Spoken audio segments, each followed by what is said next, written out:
Hello and welcome to the school year 2018-19 Consolidated State Performance Report Technical Webinar. I'm Jess Green and I support the EdFacts Partner Support Center. Today the targeted audience are any of those listed under participants on this slide, as well as any other state office personnel who are going to be helping with submitting your state's CSPR data this year.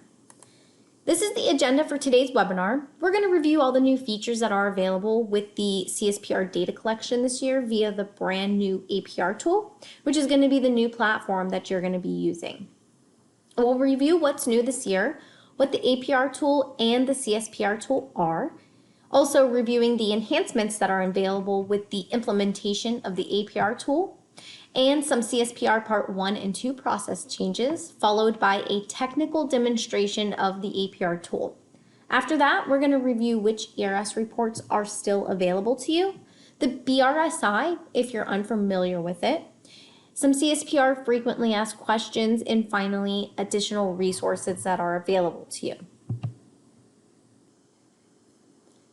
I know everyone's dying to know what's new this year, so let's take a quick look and then we will go into depth on all of these in the following slides. The biggest visual and workflow change that's going to be for you guys as a CSPR coordinator or data entry personnel is pretty much going to be that the CSPR is now collected within the new platform, which is called the Annual Performance Report tool, or APR tool. This is accessible within eMAPS. So if you have an existing eMAPS account, your account was automatically updated by PSC. And if you're a new user, we already sent you your login credentials. With the APR tool comes some great new features that we know will benefit each of you within the state. There are new user account roles and permissions, so we will review those shortly. The Certify button has been replaced with a Submit button. As presented at Stats DC last year, there's a detailed state dashboard that's been created to help you better track your state's CSPR status and file submission status throughout the entire CSPR process. So it's really detailed and it's vibrant, and we're going to go over that in just a little bit. Also located directly in the APR tool is a new Help tab that has all CSPR related documentation and resources immediately available to you while you're in the CSPR entering data. So you don't have to go to any other websites. It's all right there for you. Also, due to the approved 2-year CSPR OMB package, the sections have been renumbered and are in sequential order. So I know a lot of people will really enjoy that. There's no more skipping sections. Also available this year are 2 ERS reports that include LE level. Also available this year are 2 ERS reports that include LEA level data. We're going to review these, and with the APR tool comes the eMAPS system generated CSPR status and reminder emails. These are new for CSPR since the legacy system did not have automated emails. Most of the business rules that fired within the CSPR application in prior years, as they had in the legacy system, have already been applied to your data during the Coordinated Data Quality Review or the CDQR process. So you won't see most of those edits within the APR tool this year. Information, so let's go through all of these bullets individually in a little bit more detail. The Annual Performance Report tool is a web-based application that allows state agencies to report and maintain information that aids in the analysis of data collected as part of the EdFacts initiative. The APR tool was built within eMAPS and it will work in all browsers, but we really recommend that Chrome is used for the best performance while completing the CSPR. If you aren't aware also, there's an update maintenance window that takes place. eMAPS is usually unavailable every Saturday between 8 a.m. and 2 o'clock p.m. for regularly scheduled maintenance. So if you try to log into the eMAPS website during that time frame, you'll get an error message saying that the system's down. So don't be alarmed because it is for regularly scheduled maintenance. The Consolidated State Performance Report, also known as the CSPR, is the required annual reporting tool for each state, the District of Columbia, and Puerto Rico, as authorized under Section 9303 of the Elementary and Secondary Education Act as amended. So it is required annually by all 50 states, including DC and Puerto Rico, and it is now collected through the Annual Performance Report tool. This is a screenshot of the state dashboard and the highlights of the dashboard itself. We are going to go into detail in this in just a little bit, but overall, the state dashboard is your one-stop shop for all CSPR information, including the status and version number of the CSPR, CSPR file submission progress, CSPR date milestones, which is like a CSPR timeline, and the status of sections both overall and broken down by individual sections and subsections. So you guys noticed this, it was presented at DC Stats last year. So if you do remember that, that's probably why it looks a little familiar, but it is a lot more vibrant and it has tons of details that we will go over in the technical demonstration shortly. As I mentioned earlier, due to the 2-year CSPR OMB package approval for school year 2018-19 and school year 2019-20, the CSPR sections have been renumbered and they're now contiguous. The sections no longer skip around and there's no missing sections. In CSPR Part 2 collection, there are 2 new sections. That's going to be 2.6, which collects student support and academic achievement data, and Section 2.8, that's collecting rural education achievement data. This is also known as REAP data. Let's review user accounts and roles. To help you better understand the different roles available within the APR tool, we're going to look at each CSPR user role and the account permissions associated with each of them. This information is also in the user guide if you want to have a better way of looking at it. So the first one is the view user. This user's permissions allow them to view CSPR data in the APR tool. They can view and print a report of the state submitted data, but they cannot enter data or submit CSPR data. A data entry user can view, enter, and update CSPR data in the APR tool, and view and print a report of the state submitted data, but they also cannot submit CSPR data. Submission release user can view and submit the APR and view and print a report of the state submitted data, but they cannot enter or update data. So a submission release user can view and submit. The last option is the super user. They can pretty much do all of them. They can view data, enter data, update data, and submit the CSPR in the APR tool, as well as view and print reports of the state submitted data. So we have a new process for any new CSPR users going forward. It's going to be a little bit different than the legacy system, as well as any other systems that PSC manages user accounts for. So bear with us while we all attempt to transition to this new process. But whenever your state has a new employee who needs access to your state CSPR, the CSPR coordinator must send a request to PSC, including this information on the screen, which is name, email, phone, and user role, so that we can create the account and have the APR tool updated so that the state users tab, there's a brand new state users tab that lists all of your state users for the CSPR. We want to update that so that you can have the new personnel reflected on there. We'll go over this once we go through the technical webinar. But also, if a CSPR user leaves your agency, please notify PSC so that we can deactivate the account in EMAPS and then also update the state users tab. There's 2 main process changes that I want to review for CSPR Part 1. The first one is keep in mind that the reopen period for CSPR Part 1 will allow for manual entry updates only. It won't allow for data submission updates via EDFACS data files. The other one is that all of the business rules that were applied to the data within the CSPR application, as I mentioned earlier, they've been removed from the collection tool and they were actually applied to the data during the CDQR process. There's 2 active business rules in the CSPR for Part 1, which are flagged with comment edits. These can be viewed on the BRSI, and we'll go over this in a little bit just to show you how to do it, but the BRSI is on the EDFACS Initiative website. Process changes for Part 2 include the altered migrant data collection steps for 1819. The migrant data is due to be submitted before the CSPR Part 2 is due because this is a workaround for grant decisions for school year 2018-19. The migrant data spreadsheets were sent to states separately from the CSPR, and they're due back to PSC also separately. Additionally, please keep in mind that in order for this data to be captured and in a form that is official to be maintained by ED, the migrant data that is submitted via the spreadsheet to PSC must also be entered manually into the CSPR Part 2 within the APR tool so that that data is captured in a database and not just in a spreadsheet.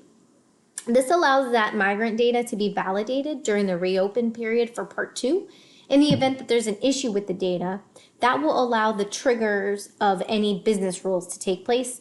But more importantly, this is the only official record that's maintained by ED when it's submitted through the CSPR tool. So if you can, as convenient as it is, we're asking that states understand the importance of this data and just cooperate with this process as it is altered just for this year.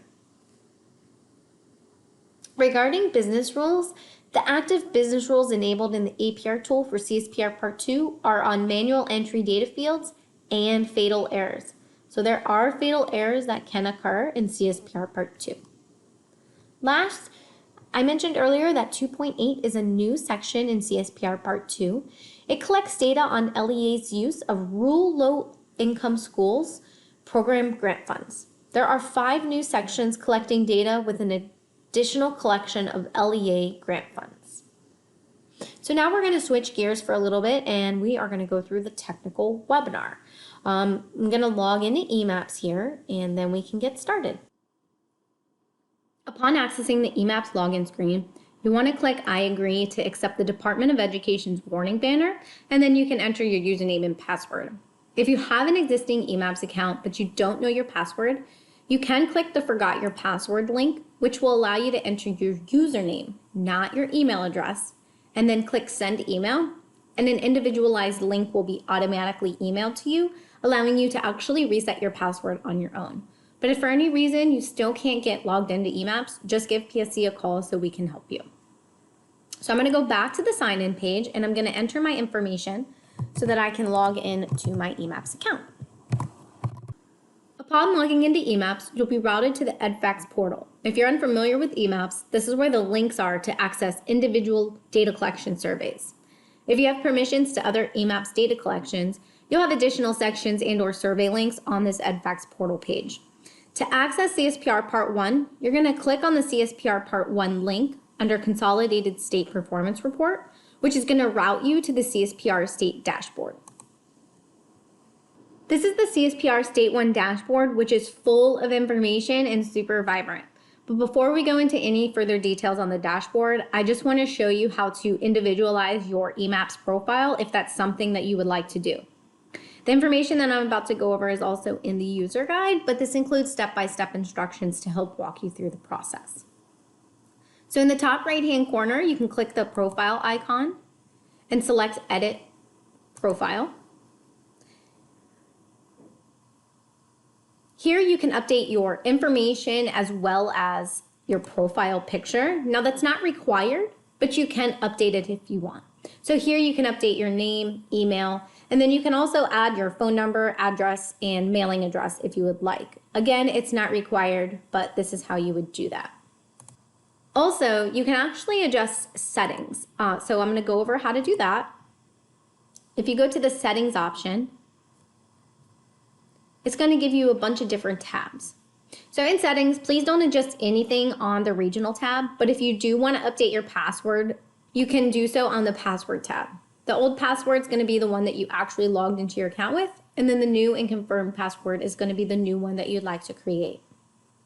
Third-party credentials and mobile notification tabs are not enabled or used, and on the email notifications tab, we urge you to leave everything as it is here so that you'll receive all automated emails regarding CSPR status. If you alter this in any way, you may miss out on some really important information.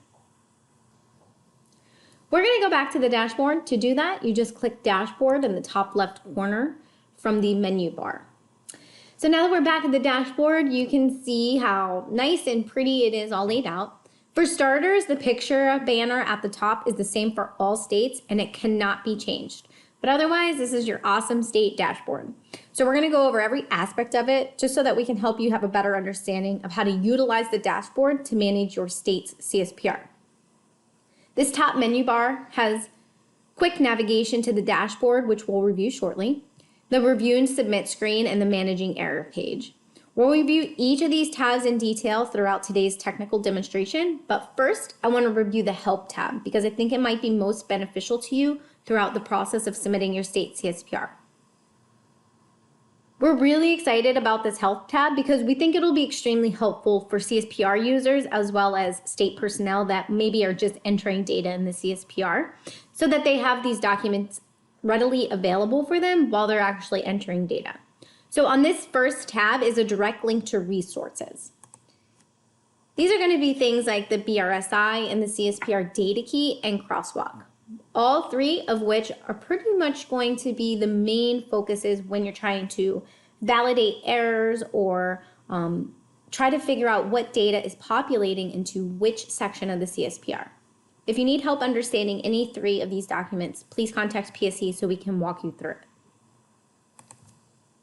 On the Getting Started section, you've got your CSPR Technical User Guide. This walks you through every single section of the CSPR and how to technically navigate throughout while entering your data. The FAQ section is frequently asked questions. You can click the link there and it'll take you directly to the CSPR FAQ documentation. And then state users is something we're really excited about.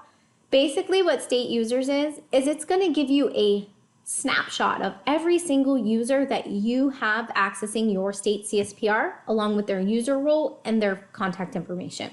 So if you ever need this updated or changed for any reason, make sure you contact PSE because it is through the database. So we do have to do updates manually.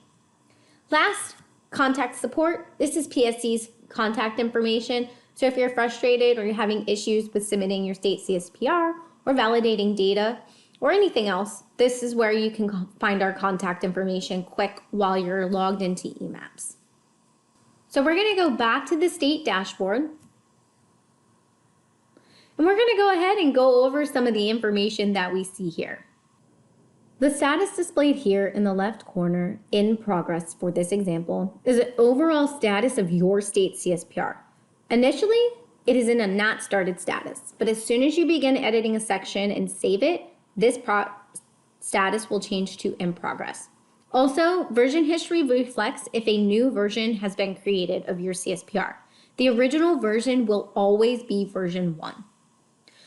On the right, this is your CSPR related file submission progress. This is a really cool feature that we've added directly into your state dashboard. The number of files displayed in the denominator, which you see here, it says 23 out of 23, is based on your state submission plan. So you'll want to be sure that in order to receive 100% here, that your state submission plan is updated accurately throughout your file submissions. For example, in part 2, there are states that do not have a migrant program. You can log into your state submission plan and mark those files as not required to submit, and then those files will be removed out of the denominator. So that's how those two surveys intertwine. It's really important to maintain your state submission plan, especially now that it's automatically in there and we're allowing you guys to have full control over your file submissions just to make sure that everything's accurately submitted and on time. This milestones bar is new, and you can think of it like a timeline of all upcoming CSPR related due dates all in one place for you to always have as a reference.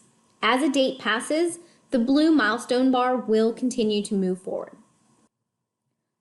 The progress summary pie chart reflects the overall progress of your CSPR, and then below that, it's broken down by section. But let's start with the top. The legend on the left helps you understand the pie chart, which is based on the CSPR section as a whole.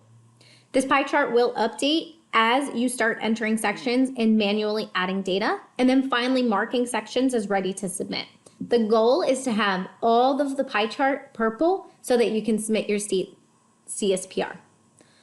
On the right are dates to help you with validating what data are exactly populated into your state's CSPR. The pre-fill date reflects the last time that your state's CSPR was pre-filled with data submitted to ESS, or the EdFact submission system. The validation date is the last time that the data was validated. The assessment metadata survey submission date reflects the date that the survey was submitted to EMAPS so that you understand what metadata is being used to populate assessment section 1.2.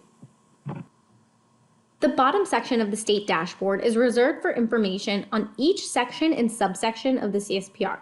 In general, this is going to be a quick reference to help you as a CSPR coordinator determine what sections need your attention and their status throughout the entire CSPR submission process. The status that you're seeing in the status column is an overall status of the entire section.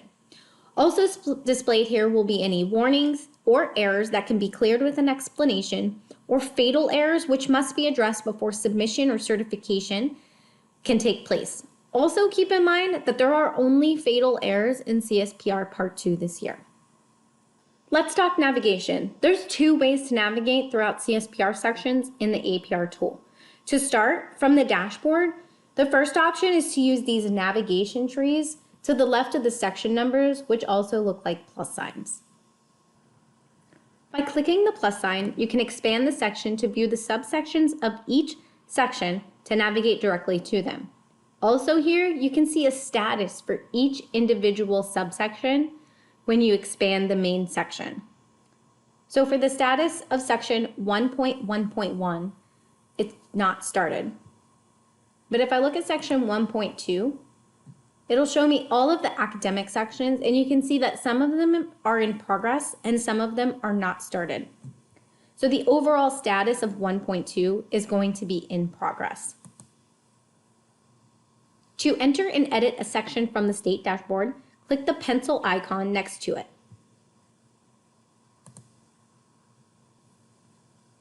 The other way to navigate from section to section while you're entering data into the CSPR is by using the drop-down menu at the top, which is called Quick Access.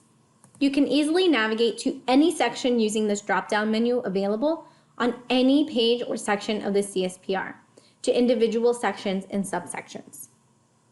So if I click this, I choose 1.4.3. When I click Go, it'll take me directly there. So I'm going to go back to section 1.5, persistently dangerous schools. And then now I'm going to want to enter data. To begin entering data, click the Edit button at the top. You'll see the words Form is in edit mode in red font on the left, which indicate that you can now enter the manual entry data and any comments as applicable. The previous button will take you to the immediate section prior to the one that you're on. The next button will take you directly to the immediate section after the one you're on. As mentioned before, you can also use the drop-down menu at the top to skip directly to a specific section or subsection. As you skip through sections, you will remain in edit mode while navigating throughout the sections of your CSPR, and you won't exit edit mode until you either try to go back to the dashboard, click Review or Submit, or close out of the website entirely. If you attempt to navigate back to the dashboard while you're in edit mode, a message will appear asking if you want to navigate away. Just make sure you click No and then click Save, or else everything that you've entered in that session will be lost. So after data or comments are entered, and you click the Save button, and a new Ready to Submit button will appear. This button should be clicked if you believe data entry is complete and all data entered are deemed valid and accurate. Upon clicking Ready to Submit, the system will display a message highlighted in green at the bottom that says you have successfully updated section status for 1.5, or whichever section you're in, to Ready to Submit. Upon going back to the dashboard, you can see that the progress summary pie chart has updated, and the status for section 1.5 now reflects Ready to Submit. Next, I'd like to give you an overview of the Manage Errors tab. I know this is a lot of information in one sitting, so if after the webinar, or when you actually log into your CSPR and begin working with the data and the APR tool, Don't hesitate to contact PSC if you have any questions or concerns. As a reminder, there's always a user guide available, which has all of this information that I'm reviewing today in text form. From the state dashboard, you can quickly see a count of warnings, errors, and fatal errors, if any, which only occur in Part 2, for every section. And if you use the tree navigation to collapse the section, you can see the errors in individual subsections from the menu bar. Here you can see that section 1.4 has a count of 1 error, but the error is actually occurring in section 1.4.7. So from the menu bar here at the top, you can click Manage Errors to work on addressing the errors individually by adding comments. To add a comment to any error, click the yellow circular exclamation point icon and a new section is going to appear.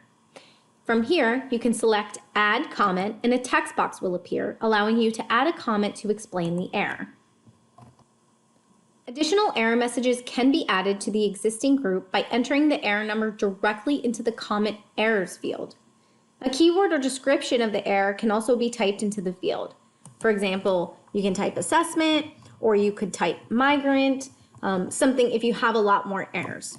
Here, we only have 1, so using that to try and find another error is not going to work.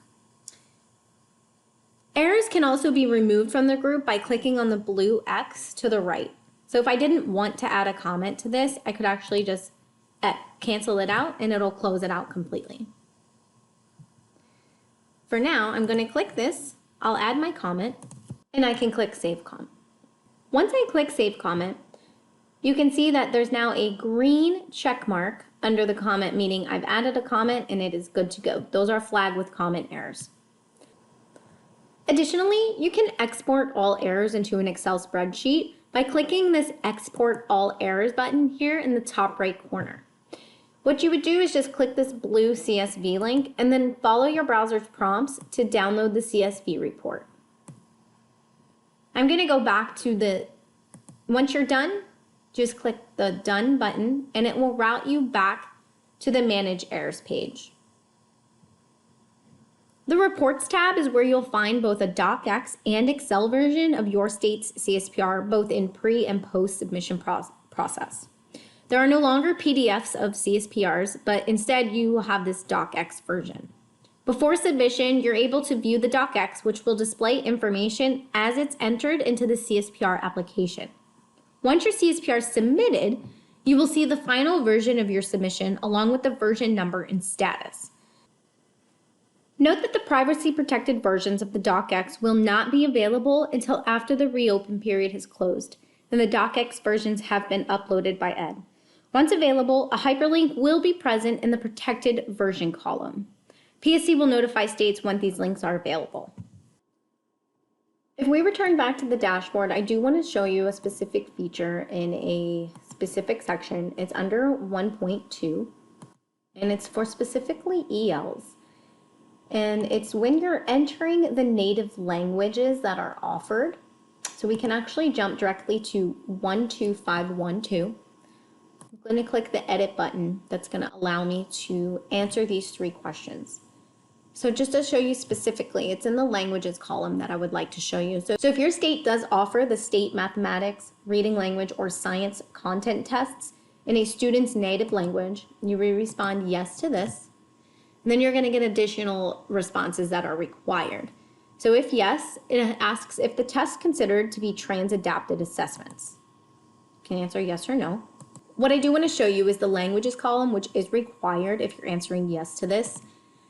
They're not in alphabetical order and they're not in any special order. But what you can do is if you know the first letter of the language that you're looking for, if you type that in, it'll actually take you to those. So if you're looking for German, what you can do is type in a G for German and it'll take you right there. When you click outside, it'll automatically add it. You can also add additional languages by highlighting them. And then when you click outside of the box, they're automatically there. If I click Save, it'll ask me to answer to these. I'm just going to click No. And then I can go and click Save and it'll ask me if I am ready to submit. That button will pop up.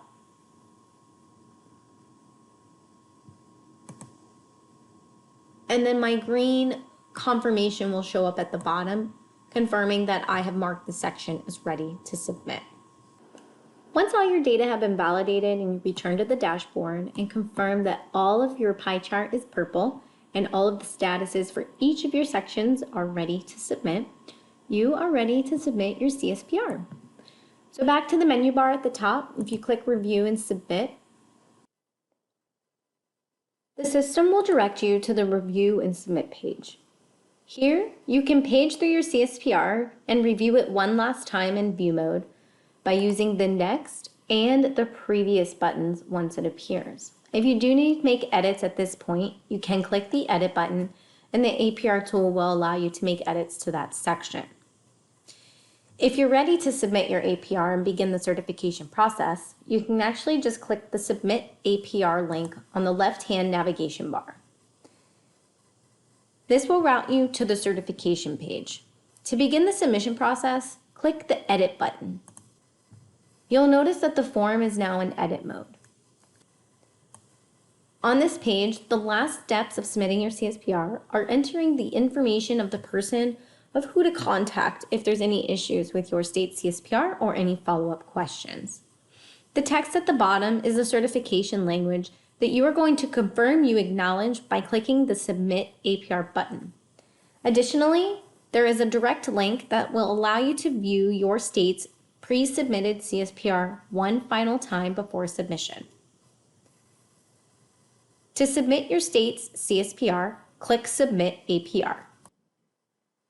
Upon submission, you'll receive a green confirmation message at the bottom of your screen confirming that your APR report has been successfully submitted.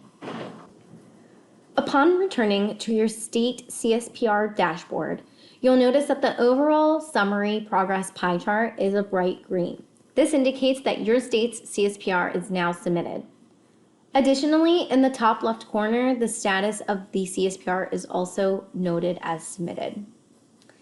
The other thing that you'll notice is there's a Create New Version button in the right. If for any reason you notice that there is incorrect data in your CSPR that's been submitted, or something needs to be updated or added, you can log in to eMaps and create a new version of your state's CSPR anytime before the deadline. If for any reason your state needs to create a new version of the CSPR, whether it be that updated data needs to be added into the CSPR, a file has been resubmitted and needs to be included in the CSPR, or the assessment metadata survey has been resubmitted and needs to be updated within the CSPR, a new version can be created as long as it's before the final deadline.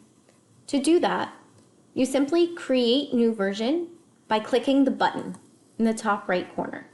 You'll get a message asking if you want to create a new version. Just click yes, create new version.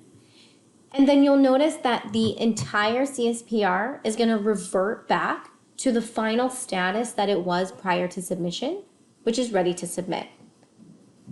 So your progress indicators will all return back to purple, and the statuses will revert for all subsections and sections of ready to submit. Just make sure that if you do create a new version, that once the updated data is added and everything is finalized, that you go back and resubmit your CSPR prior to the final deadline. This concludes our technical demonstration, and we will return back to the slide deck. Okay, moving right along. So I want to review some ERS reports that are available to you. These are located in the EDFACS reporting system through ESS, and they're going to allow you to validate data in CSPR Part 2. So if you have ERS permissions, you can automatically access the EDFACS reporting system through your EDFACS submission system ESS account. If you need help with that, you can contact your CSPR coordinator, or if you are the CSPR coordinator and you need access, contact PSC so we can help you. So the first report is 8 and 12, and it provides answers to sections 2141 and 2142, which display section 1003 of ESEA allocations to LEAs in schools reported in File Spec 132. Eden 36 provides answers to Section 211, School Performance on Accountability Indicators, which actually consists of a lot of data that is derived from numerous file specs. So those file specs are 129, 199, 200, 201, 202, and 205. So all that data combined creates the Section 211. So when you pull this report in ERS, it's going to allow you to view all the data elements from those files in a table format to validate the accuracy of what was submitted in the EDFACS data files. So this ERS report is actually really important. So let's make sure that you have access to ERS if you need it. The Business Rules Single Inventory, or the BRSI, has been updated to include CSPR edits. It includes the 2 CSPR Part 1 flag with comment edits that are applied to data within the APR tool to the CSPR data. So in order to find these 2 edits, basically what you do is you use these filters, which are in the red box in the BRSI. So system of publication should equal CSPR. The scope should be Part 1. And then the data quality phase is submission. That means that the edit's going to trigger within the APR tool. And then when you're looking for CSPR Part 2 edits, you would use these, except system of publication should still be CSPR, but the scope is going to change to Part 2. Additionally, the Coordinated Data Quality Review, or CDQR business rules, can actually also be found in the BRSI. So if you have a comment on your CDQR spreadsheet that you received from PSC and you're not quite sure exactly what data is being reviewed, or you don't really understand the edit, you can actually go to the BRSI and locate the business rule in it for more information. You can use these 2 filters in the box to find the different data quality edits that were applied. For December, the system of publication should equal December ESEA review. And then the system of publication for the February files should be February ESEA. There are many documents available to support you and the CSPR data collection using this APR tool. The biggest ones are going to be the CSPR user guide, which is a technical document. It walks you through the process of navigating the APR tool. And then you have the CSPR TA docs. Those are located on the EDFACS Community of Practice website. They're just technical assistance documents that PSC's created to support you. The other 2 documents that you're going to find extremely helpful are going to be the CSPR Part 1 and 2 data keys. Those are lifesavers, and you should always have those handy when you're going through the APR tool entering CSPR data. It's basically giving you an overview of the sections and what data files populate those sections, or if they're manual entry. And then you have the CSPR Part 1 and 2 Word documents. Those are just Word documents of the APR tool. So if you wanted to look at it in a document format, you can access that. And then we also have the FAQs, which are available directly in the APR tool, as we went over earlier. We're going to go over just a couple frequently asked questions. The first one is, what if pre-filled data are displaying incorrectly in my CSPR? So this is a big one. EDFACS data files, they can be resubmitted during the resubmission window, also known as the CDQR process period. And this data is refreshed nightly during the initial CSPR period in the APR tool. So any data submitted after the file submission deadline won't be included in the CSPR during the reopen period. Also, just make sure you submit a comment to explain discrepancies during the reopen period if you need to, but just try to make sure all your data is accurate the first time around. The second FAQ is, will information provided in the CSPR comment fields be shared publicly? Yes, anything you enter in the CSPR comment fields will be included in your state's final CSPR, which will be published for public data use. How many characters can my comment be in the APR tool? This is a big one. There are 2 different kinds of response fields. The first one is a text response. The character limit on those is 8,000. So if you're responding to a question, the actual character limit is 8,000.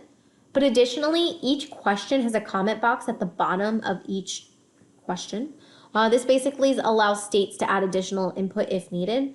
The character limit on these boxes is 4,000. This is also in the user guide.